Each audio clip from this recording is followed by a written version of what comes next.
Welcome to online classes. तो हम क्या पढ़ रहे थे?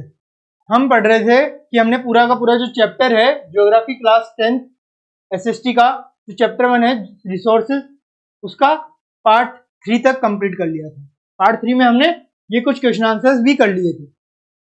आज हम देखेंगे हमारा क्वेश्चन नंबर 2 और क्वेश्चन नंबर 3। और मैंने आपको जो होमवर्क दिया था वो आपने कर लिया होगा जरूर।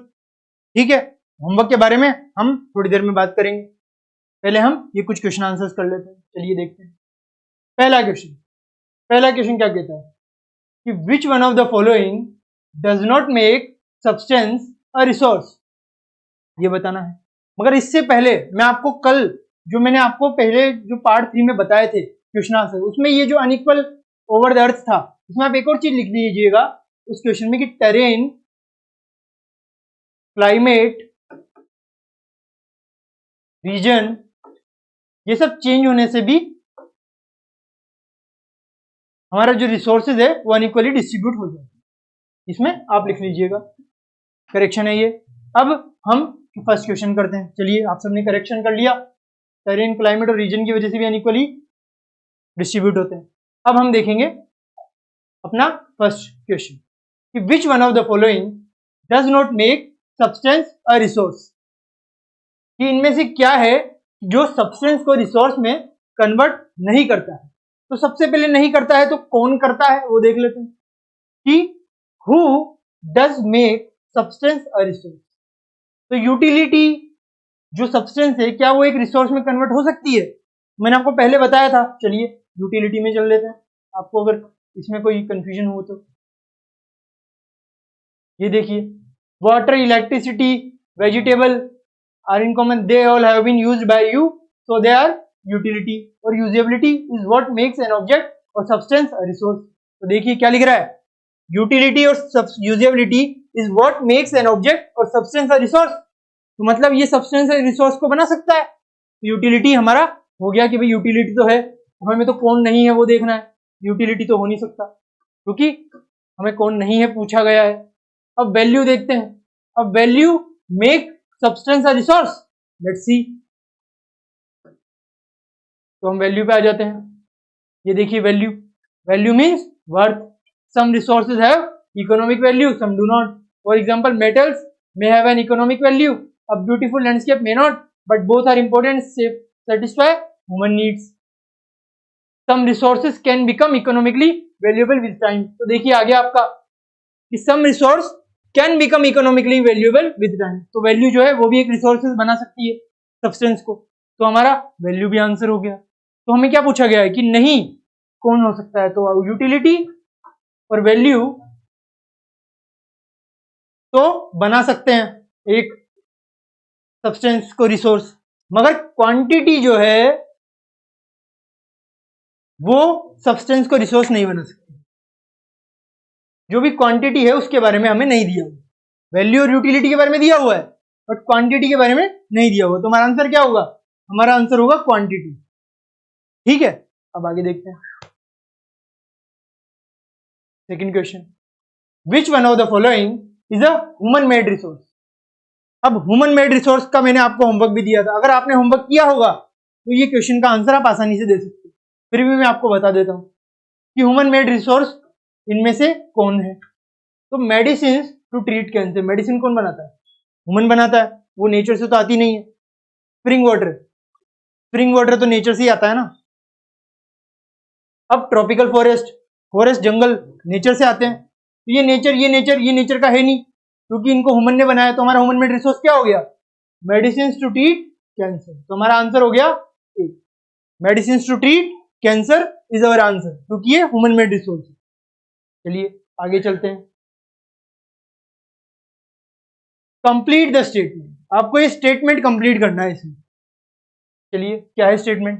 स्टेटमेंट है biotic resources are what are biotic resources. क्या होते हैं बायोटिक रिसोर्सेज? मैंने आपको इसमें बता दिया था। बायोटिक, बायो आ चुका है मतलब लाइफ है। अबायोटिक जिसमें लाइफ नहीं है। अब ये लाइफ वाले रिसोर्स है मतलब लिविंग रिसोर्स है। तो इसमें लाइफ के बारे में कौन बात कर रहा है? चलिए देखते हैं। डिराइव्ड फ्रॉम लिविंग थिंग्स, ये तो एप्रोप्रिएट लग रहा है हमें। This one is appropriate. अब आगे देखते हैं। मेड बाय ह्यूमन बींग्स, तो ह्यूमन बींग्स इसे मेड करते हैं। किसने कहा मेड करते हैं? तो लाइफ है जो नेचर देता है, तो ये भी हमारा नहीं हो सकता। Derived from non living thing, बिल्कुल नहीं। अबायोटिक होता है नॉन लिविंग थिंग, ये तो हमारी लाइफ है इनमें। तो हमारा आंसर क्या हो गया? हमारा आंसर हो गया ए, डिराइव्ड फ्रॉम लिविंग थिंग्स।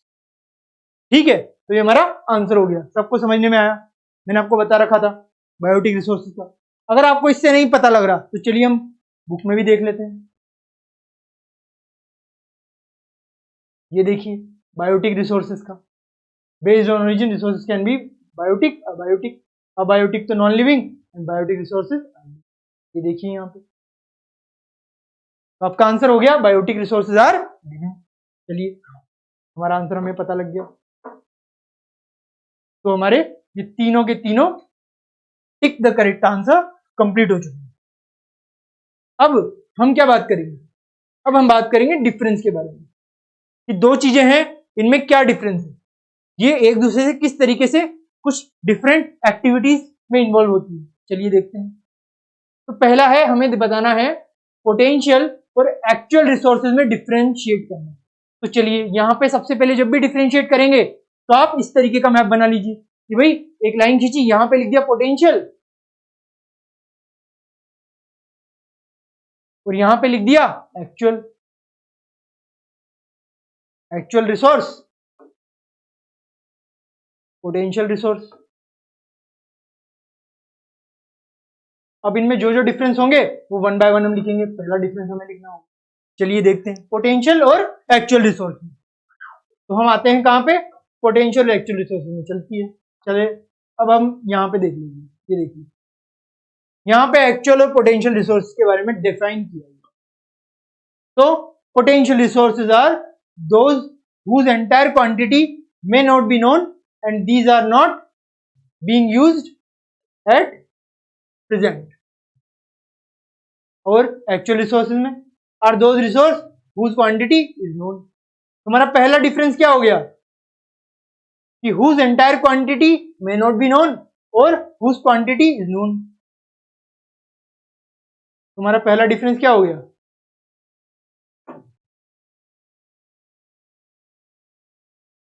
हमारा पहला डिफरेंस हो गया whose quantity is known। यहां पे तो क्या आएगा? whose quantity is unknown। quantity is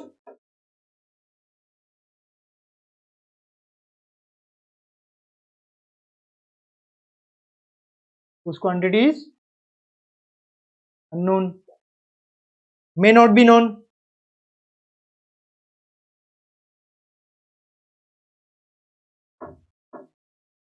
whose quantity may not be known।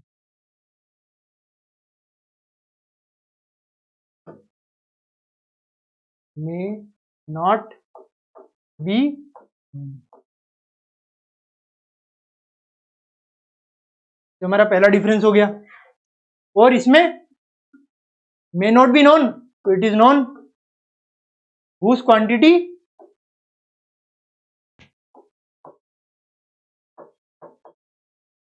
is known। तो ये हमारा फर्स्ट डिफरेंस हो गया। अब चलिए सेकंड डिफरेंस देख लेते हैं।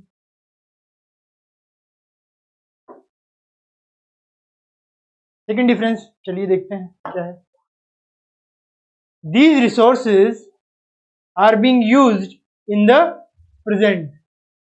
These resources जो है प्रेजेंट में यूज होते हैं और these are not being used at the present। तो हमारा क्या हो गया? Use in present and use not in present. यहां तो क्या होगा पोटेंशियल में? Not used at present. और यहां पे क्या होगा हमारा? Used at present.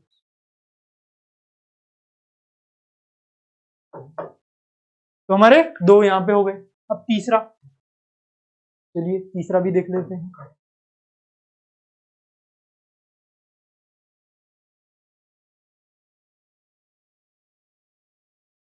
तो अब हमारा तीसरा देखते हैं क्या होगा। The rich deposits of coal in रुगुर region of Germany and petroleum in the West Asia, the dark soil of the Deccan Plateau in Maharashtra are of the actual resources.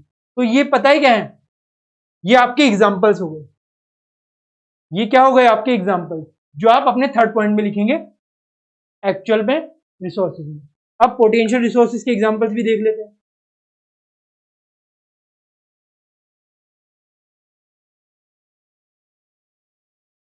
तो uranium found in Ladakh is an example of potential resource. तो हमारा दोनों के examples हमने note कर लिए, तो ये हमारे डिफरेंस हो गए। चलिए, तो हमने ये डिफरेंस जो है आराम से कर लिया। थर्ड में हम एग्जांपल लिख देंगे, हमने जो अभी बताया यहाँ पे भी एग्जांपल लिख देंगे जो मैंने भी आपको बताया कि इसमें तो क्या आ जाएगा, इसमें आ जाएगा यूरेनियम, और इसमें हमने बहुत सारी चीजें देखी है, कोल वगैरह आदि, कोल ईटीसी। तो इस तरीके के एग्जांपल जो है उसमें बाकी के एग्जांपल्स आप नोट कर लीजिएगा। ये आपका क्या हो गया, डिफरेंस हो गया। अब इसी की तरह हमें उबिक्विटस एंड लोकलाइज्ड रिसोर्सेज का डिफरेंस निकालना है। तो आप सबको ये पता लग गया, सबने नोट डाउन कर लिया इसको। देखिए एक बार इन सबको आप देख लीजिए अच्छी तरह से। हो गया नोट डाउन। अब हम इसे रब कर देते हैं क्योंकि अब यहाँ पे ये हमारा कंप्लीट हो चुका है। अब इस तरीके से हम देखेंगे हमारा सेकंड वन क्या है। Second one, ubiquitous and localised resources are what, difference बताओ इनमें। तो चलिए लोकलाइज्ड और उबिक्विटस रिसोर्सेज के पास चलते हैं। ये देखिए, on the basis of the distribution resources can be ubiquitous और localized। अब इनमें डिफरेंस देखते हैं। तो resources that are found everywhere like the air we breathe are ubiquitous, but those which are found only in certain places are localized like copper and iron ore। तो ये हमारा definition और इसका जो है डिफरेंस हो गया कि resources that are found everywhere, resources that are found everywhere वो होंगे क्या, ubiquitous, और those are found only in certain places are called localized, are called what, are called localized like copper and iron। तो localized हो गए क्यों, क्योंकि ये कुछ सर्टेन एरिया में मिलते हैं और कुछ रिसोर्सेज हैं ubiquitous जो हर एक एरिया में मिलते हैं। तो ये आपके क्या हो गए, डिफरेंस हो गए। ये ubiquitous और लोकलाइज में डिफरेंस है। लोकलाइज बता दिया आपने एग्जांपल, कॉपर और आयरन और ऐसे रिसोर्स जो हर जगह मिलते हैं एवरीवेयर लाइक एयर। एयर इसका एग्जांपल हो गया किसका, ubiquitous का। ठीक है, तो ये आपका फर्स्ट पॉइंट ubiquitous का, ये आपका फर्स्ट पॉइंट लोकलाइज का, फिर ये आपका फर्स्ट का जो है एग्जांपल, और ये आपका यहाँ पे लोकलाइज का एग्जांपल कॉपर एयर। तो आप इस तरीके से बना के वहां पे लिख सकते हैं। चलिए लिख देते हैं हम यहाँ पे, जैसे हमने बताया पोटेंशियल एक्चुअल का वही यहाँ पे करते हैं। बीच में हमने ये लगाया, यहाँ पे क्या लिखा, यहाँ पे लिखा ubiquitous, यहाँ पे क्या लिखा, localised,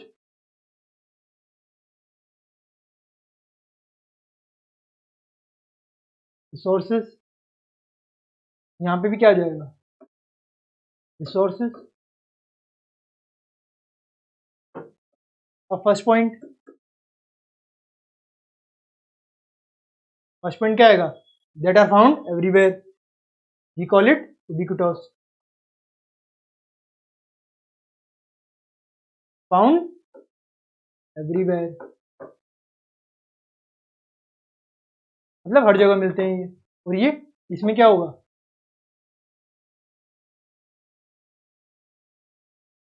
found only in certain areas,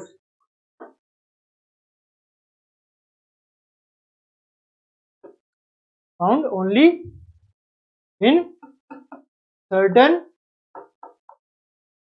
areas. ठीक है, तो ये हमारा फर्स्ट हो गया। अब इसका एग्जाम्पल मैंने आपको बता ही रखा है, एग्जाम्पल इसका क्या होगा, found everywhere that is air. हम हर जगह क्या देखते हैं, एयर देखते हैं अलग अलग तरीके की। अब इसका एग्जाम्पल हम देखेंगे, मैंने आपको अभी बताया कि सर्टेन एरियाज में फाउंड होते हैं कॉपर, आयरन और मतलब तो इस तरीके के ये हमारे डिफरेंशिएट हमने कर लिए। तो सबको समझने में आ गया, जब भी डिफरेंस का आएगा आपको ये करना होगा बीच में 2 पार्ट्स, ताकि हमें पॉइंट बाय पॉइंट बताना होगा। अगर आप पैराग्राफ में लिखेंगे तो वो भी सफिशिएंट है, बट ये आपको एग्जैक्टली आइडिया दे देता है कि क्या डिफरेंस है। आपको जो भी आप आंसर बुकलेट देखेंगे उसमें डिफरेंस इस तरीके से बताया जाता है, इसका एक ही कारण है, इससे हमें पॉइंट बाय पॉइंट उनका आंसर मिल जाता है। और अगर हम पैराग्राफ में लिखते हैं तो हमें ढूंढना पड़ता है कि उसका क्या डिफरेंस है, तो इससे हमें एग्जैक्ट आइडिया मिल जाता है। ठीक है, तो ये हमारा उबिक्विटस और लोकलाइज्ड रिसोर्सेज भी हो गए। चलिए आगे चलते हैं। अभी आपको कुछ एक्टिविटी है करनी हो तो आप कर लीजिएगा, ये हमारे लिए कोई काम की नहीं है। अभी आज हम जो मैंने आपको होमवर्क दिया था पिछले पार्ट में उसके बारे में बात करिए। तो होमवर्क में मैंने आपको क्या दिया था, चलिए मैं आपको दोबारा से बता देता हूँ जिसको याद नहीं है। मैंने आपको कहा था कि आपको एक लिस्ट बनानी है ह्यूमन मेड रिसोर्सेज की, तो आप सबने लिस्ट बनाई ह्यूमन मेड रिसोर्सेज की। तो उसमें मैंने आपको बता दिया था ह्यूमन मेड में क्या क्या आते हैं, सड़कें मीन्स रोड, बिल्डिंग्स, ये मैं आपको 2 बता के गया था। अब आज हम और बताएंगे, तो एक क्या होते हैं, मोनूमेंट्स। आप सबने ब्रिजेस देखे होंगे, वो भी किसने बनाए थे, वो भी बनाए थे हमारे ह्यूमन बींग्स ने, ह्यूमन मेड रिसोर्सेज है। वो भी आप कई सारी चीजें लिख सकते हैं, क्लोथ्स आप लिख सकते हैं चाहे तो इस तरीके की चीजें जो है आपको लिस्ट में मैंने बनाने को कहा। तो आप सबको जो जो मिला होगा आप सबने कई सारे इस तरीके की लिस्ट बनाई है, तो यहाँ पे लिस्ट है। ठीक है, तो ये आपके होमवर्क का पार्ट है। अब हम हमारे दूसरे प्रश्न का होमवर्क जो मैंने आपको दिया था उसकी बात करते हैं। चलिए, दूसरा मैंने आपको क्या होमवर्क दिया था, ये देखिए, ये मैंने आपको होमवर्क दिया था जो कहा था कि आपको ये करना है। जिसने किया होगा उसे आंसर आराम से मिला होगा, जिसने नहीं किया उसके लिए हम आज बता देते हैं। तो थिंक ऑफ, मैंने बताया था कि फ्यू रिन्यूएबल रिसोर्सेज के आपको नाम बताने हैं और मेंशन भी करना है कि उनका स्टॉक किस तरीके से अफेक्ट हुआ है ओवर यूज के कारण। अब चलिए, आप सबको अगर पता हो बताए होंगे तो सही है, और आज हम उन रिसोर्सेज के बारे में बात कर लेते हैं। चलिए रिन्यूएबल रिसोर्सेज की बात करते हैं। तो यहाँ पे आप सबको दिख रहा है सोलर और विंड एनर्जी। तो रिन्यूएबल रिसोर्सेज में क्या आ गया, सोलर एंड विंड एनर्जी।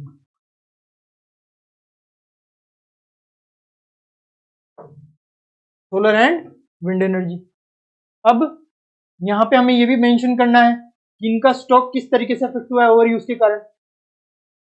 इनका जो स्टॉक है वो किस तरीके से ओवर यूज हुआ है, इसके बारे में भी हमें बात करनी है। तो यहाँ पे देखिए, yet careless use of certain renewable resources like water, soil and forest can affect their stock। ये सब केयरलेस अगर हमने किया इनका यूज, सॉइल का, वाटर का, जिनसे ये हमारी एनर्जी मिल रही है, फॉरेस्ट का, तो ये अफेक्ट कर सकते हैं उनका स्टॉक। तो किस तरीके से अफेक्ट कर सकते हैं, water seems to be unlimited renewable resource but shortage and drying up of natural water source is a major problem in many parts of the world today। आप सब जानते हैं वाटर जो हमें लगता है रिन्यूएबल है, कई तरीके से हम बना सकते हैं वाटर को, मगर वाटर ऐसा है नहीं, हमारे पास इसकी स्कैर्सिटी हो चुकी है, कमी आ चुकी है।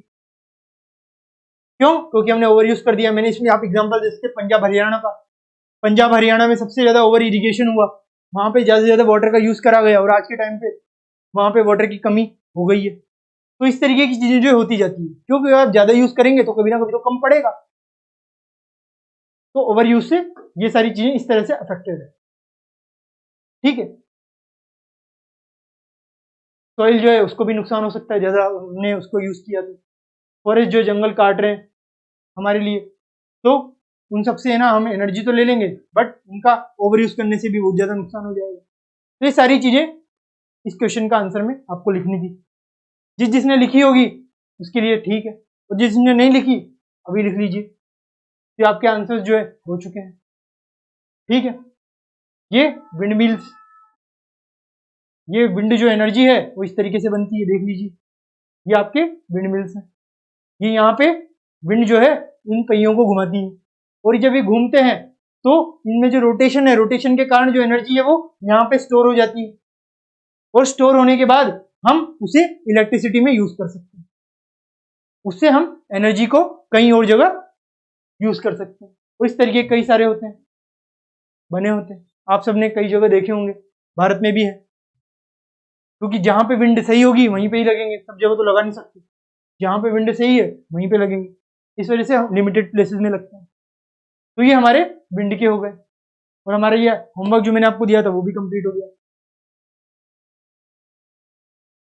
अब आपकी ये बस एक्टिविटी बची है, जो आपको अब के आपके होमवर्क में करनी होगी।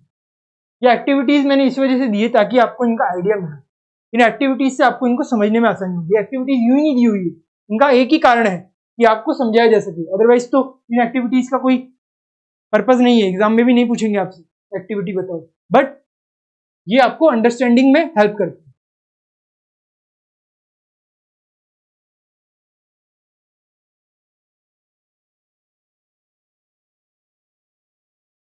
तो ये रहीम की एक कविता है या पोएट्री, क्या बोला रहीम ने, चलिए देखते हैं हम एक बार।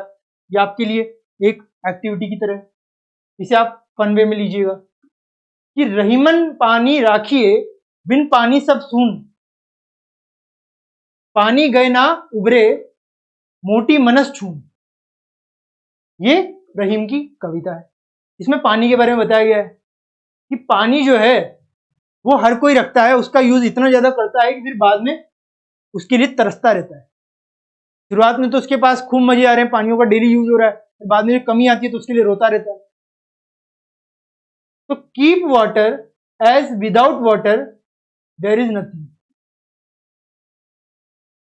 तो आपको जब आपके पास इतना सारा वाटर है तो आपको ऐसा सोचना चाहिए कि हमारे पास वाटर की बहुत ज्यादा कमी है, क्यों? क्योंकि without water there is nothing. तो without water pearl, swan, dog can not exist. ये सारे जो तरीके के ऑर्गेनिजम्स होते हैं वो एग्जिस्ट नहीं कर पाते विदाउट वाटर। वाटर एक मेन है, और ये अगर जीवाश्म जो हैं, जो ऑर्गेनिज्म से ये एग्जिस्ट नहीं करेंगे, हमारा जो बैलेंस है एनवायरमेंट का वो डिस्टर्ब हो जाएगा। Because every animal, every insect, यहां तक कि वो जो चींटी होती है एंट, वो भी आपके लिए बहुत ज्यादा इंपॉर्टेंट है, क्योंकि उसको भी वाटर चाहिए होता है। तो these lines were written by the poet Abdul Rahim Khan खंखान।